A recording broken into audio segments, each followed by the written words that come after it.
Hello everyone, JD here. This presentation is about economic structuralism. It has two components. The first of which we're going to focus on the central assumptions of economic structuralism. And then the second will be a case study, proliferation and arms races, which we're going to be looking at nuclear weapons. And there are 4 subtopics for the case study.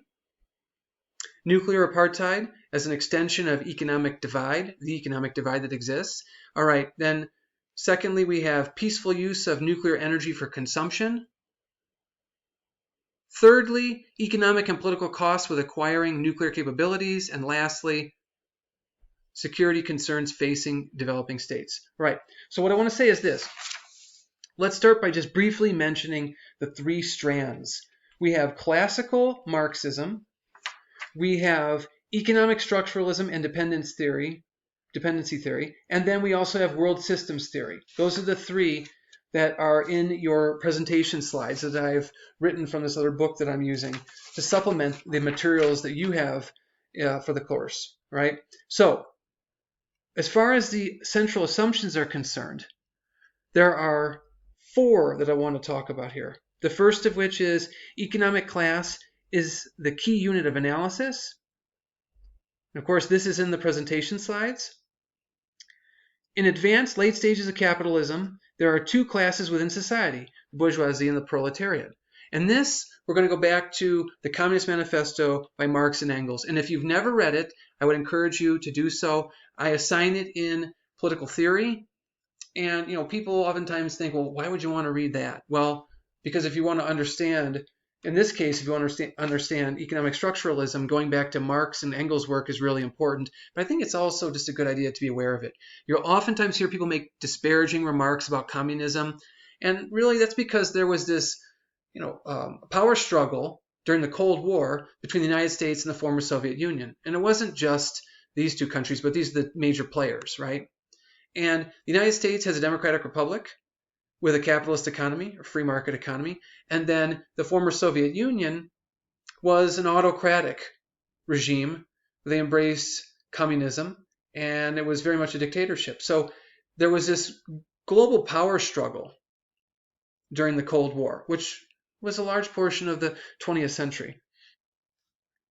From World War II till about, I would say, 1991, 89, the Berlin Wall came down, and 1991 is when the former Soviet Union dissolved. So we did have decades of this struggle. Now, the reason why I bring this up is because you can't get away, you have to mention that. So in Marx's work, we have the 2 groups, the bourgeoisie and the proletariat. The bourgeoisie are the people who own the means of production, the factory, or factories, plural, and then the proletariat are the working class, the people who are working in the factories themselves, right?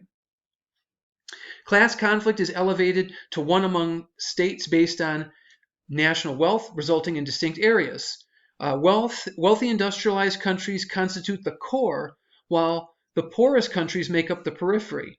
Semi-periphery represent a group no longer classified as poor but have yet to achieve the status of a core state. Now, you often hear people refer to countries around the world as developed and underdeveloped.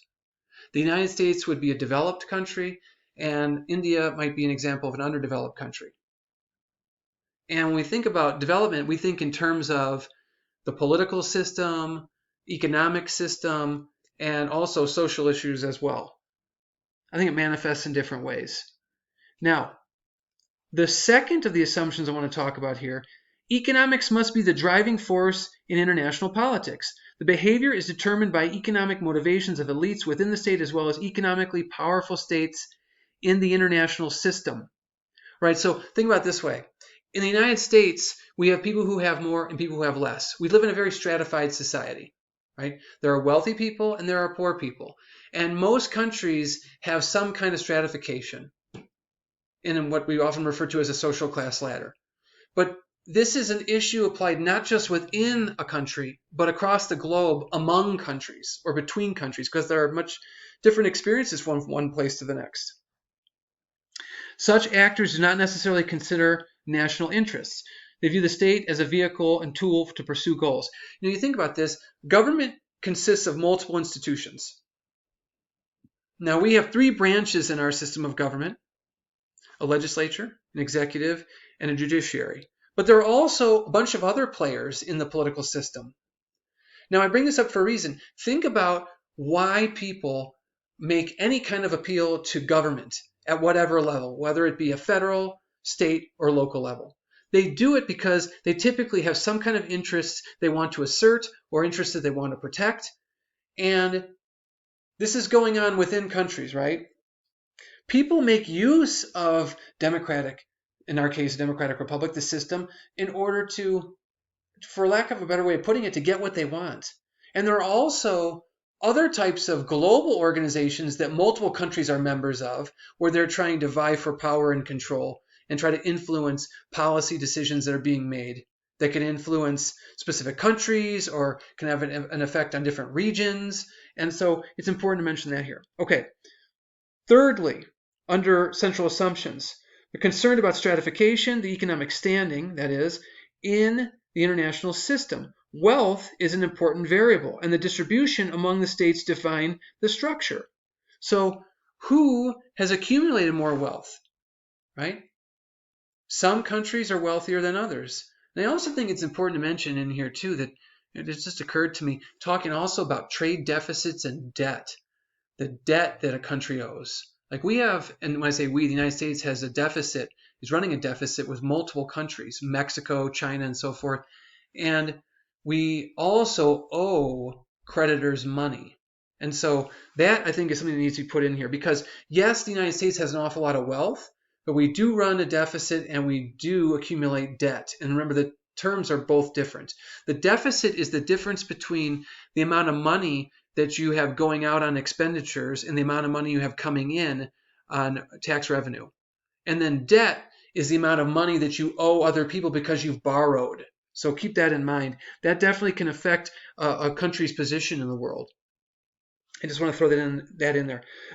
Lastly here, I got to say this too. Under that third point, about stratification, we have to add the arrangement of states resembles a pyramid. Classes of states have different, often opposing economic interests. Of course, if you are a country like the United States where people are, you think about this, historically, going back in the late 19th and into the 20th century, we used to manufacture a lot of goods here. And companies toward the latter part of the 20th century have what's term is used as offshore or outsourcing.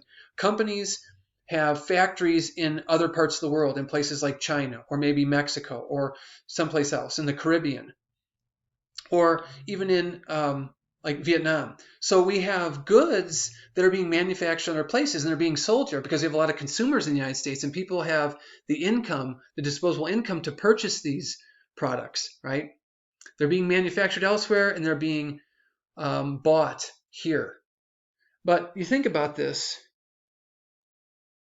there are other countries where they do not have nearly as many people who have that disposable income. It's changing in places like China, which I've read about. There was a really good piece in the New York Times the year before last about this very issue, where there's a rising middle class in China. And with that, people are going to want to find different ways to make a living, and then they're going to have more disposable income, and they're going to want to spend that money on various goods. But I don't want to get lost in the weeds here. There is a pyramid. And the reason why I bring this up is because if you're a country where you have this clout, you have these consumers, you have these, you have an awful lot of power to make decisions and to influence like trade deals and so forth. Well, think about that for a second. There's a difference between the experience of the average person living in that country versus a country where they're largely being used for labor or there's some kind of resource that's being extracted, right? So that factors into the conversation as well. All right, assume. This is the fourth assumption I want to talk about. Assume the inevitability of conflict within states, transferred to the international system as wars are fought on behalf of the wealthy class rather than the territory, security, or political ideology. So the argument here, according to economic structuralism, is the people who have the most, who have accumulated the greatest amount of wealth are the people who are going to be trying to advance their interests, which by doing so, that's going to lead to conflict between different people. Economic hierarchy is determined by rich states and the hegemon at the international system level and by economic elites and their interests at the state level. Well, that would make sense. I mean, according to economic structuralism. So that's that. And remember, the three strands, I want to reiterate here, we have classical Marxism, economic structuralism and dependency theory, and the other one we have is world systems theory. Okay? You can take a closer look at the presentation slides that I have prepared to read more about that. Now, I want to shift toward now to the case study, proliferation arms races. Right. On February 26, 2018, India launched airstrikes against terrorist targets in Pakistan, marking the first time since 1971 that they attacked Pakistani soil. All right. Now, I'm just going to be, just so you know, I have my notes here. I'm going to be making some marks. If you hear any paper shuffling or a sound of writing. All right. This was a response to the killing of 40 Indian security force members in suicide bombings while on patrol in the Kashmir region. Remember, Kashmir is a disputed region and has been since India and Pakistan was partitioned back in 1947. And if you're interested in learning more, you can always take History 127C, as in cat, because in there we read about India, the independence movement from Britain, and then the partitioning of the state. So if you're interested, it's a shameless plug. Okay. Pakistan retaliated by shooting down 2 Indian jets the following day and returned one of the captured pilots. So we've had this ongoing conflict in the latter half of the 20th century between India and Pakistan. Okay. All right. The concern. This conventional arms skirmish has the potential to unleash a nuclear weapons confrontation between the rivals that fought 3 full-scale wars. They fought a war in 1947, 1965, and 1971. So it isn't, I mean, they clearly have a history here of conflict between them, all right? So that's important to keep in mind. It's part of the, I think, historical context. And once again, you can read more about this in History 127C if you're interested. All right. So the fourth conflict, we had the Kargil War in 1999. I do remember hearing about this in the news. Over the disputed territories of Jammu and Kashmir was far more limited in scope. Both states had acquired nuclear capabilities by that point, of course. And this is the concern that if tension rises, might one of them use a nuclear weapon against the other? Pakistan was the first Muslim nation to develop a nuclear power reactor in 1972. India tested the first nuclear weapon in 1974. In 1998, India conducted 3 underground tests. The response from Pakistan, they tested 6 nuclear weapons of their own, initiating a nuclear arms race. So at this point in time, Pakistan has perhaps as many as 150 warheads, and India has perhaps as many as 130 warheads. Now, it's also a thought that might go through your mind. This was on the minds of many people during the Cold War between the United States and the former Soviet Union, because each of the countries had stockpiled thousands. The question is, how many do you need in order to eradicate the opposition, i.e. your enemy? Because the plan is only so large, and if you have thousands of weapons, I mean, how many sites could you potentially want to target?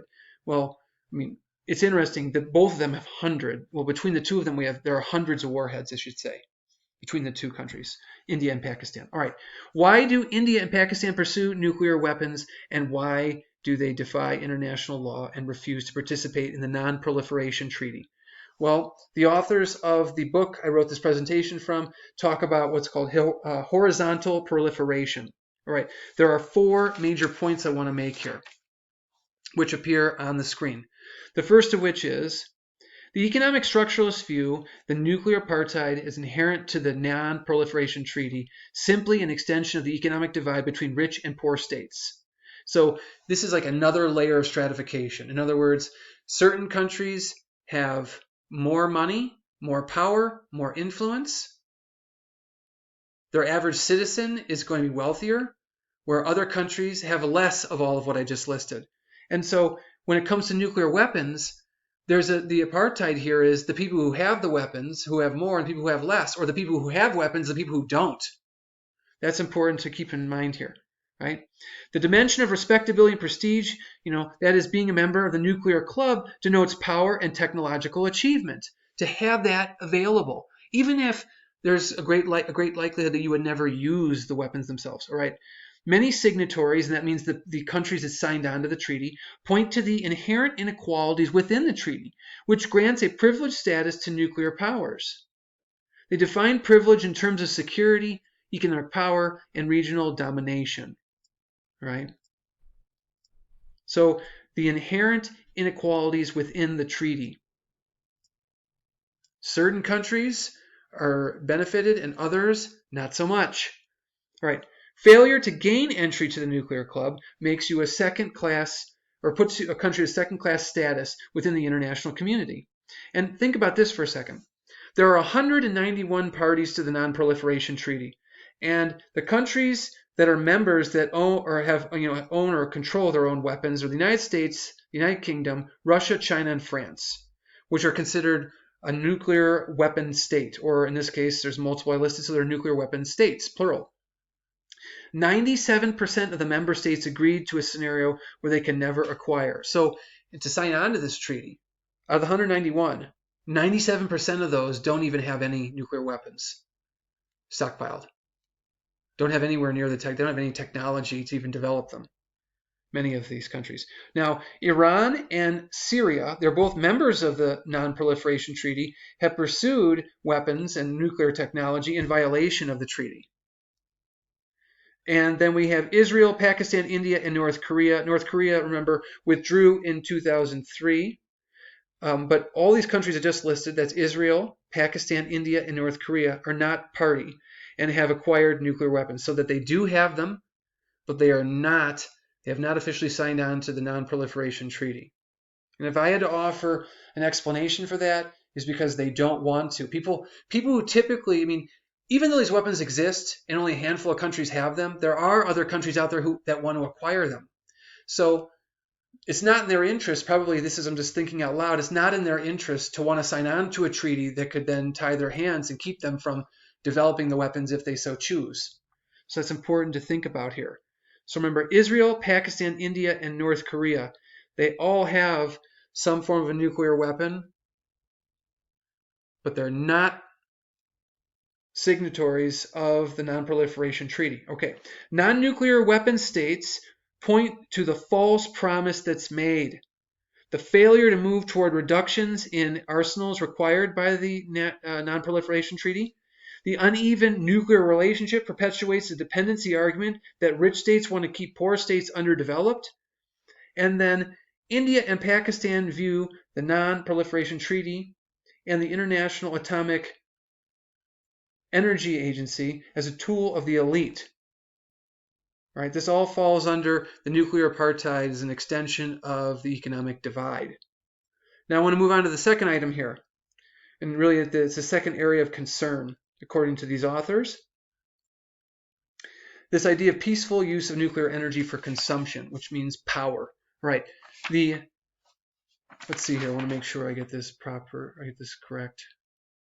Non-nuclear weapon states face three obstacles in acquiring: the cost, the technological deficiency that they experience, and tensions between articles of the Non-Proliferation Treaty, Article 4 and Article 6. Article 4, which includes, and I believe I'll put this again in the description section below if you're interested in actually going to look at the treaty, the different provisions of it. But Article 4 talks about the inalienable right to develop and research the technology necessary. So it says that countries can do this, and some people want to pursue it for power, so that they can keep the lights on, so to speak, right? But Article 6 of the treaty talks about the cessation of the nuclear arms race. So there's a bit of a conflict here. On the one hand, you're saying people can develop technologies, but then countries want to control. And a lot of countries, like for example here, I'm going to mention it. Where am I sure to have on my list here? Oh, it's going to a couple points down. I'm going to get to that soon. I'll just hold off. All right. Opportunities for states is cost prohibitive, and the exchange of technology and materials is ideologically driven. All right. Many of the non-nuclear weapon states face growing energy concerns that make nuclear-powered energy attractive as a viable and generally safe option. India and Pakistan are perfect examples of this because they have electricity shortages, and as a result, they're going to face power outages at times. So if you have power outages, I mean, that's frustrating to people if you've ever had the power go out at your house. Imagine if you live in a country where that happens on a regular basis. Imagine if you live in a country where they don't have the technology readily available for people to use so that you can continue to light your home, for example. So if you're having regular outages, I mean, you could feasibly be wanting to invest in the nuclear technology to make that possible, to extend that to your citizens. But of course, countries like the United States and others get nervous when countries like India and Pakistan want to acquire these weapons. And that's like where there's a contradiction that upsets a lot of people. It's like, you have the weapons, but we can't have them. Or the technology in this case, because this is really what we're talking about here is about nuclear power. Okay, last point I want to make under this item is developing countries may claim that the acquisition of nuclear technology is designed for energy use. Their motives are challenged, and this is what I'm getting at. They're stymied by the security and economic concerns of the more powerful states. This is what I mean by when the United States hears, oh, you want to get a hold of a nuclear weapon?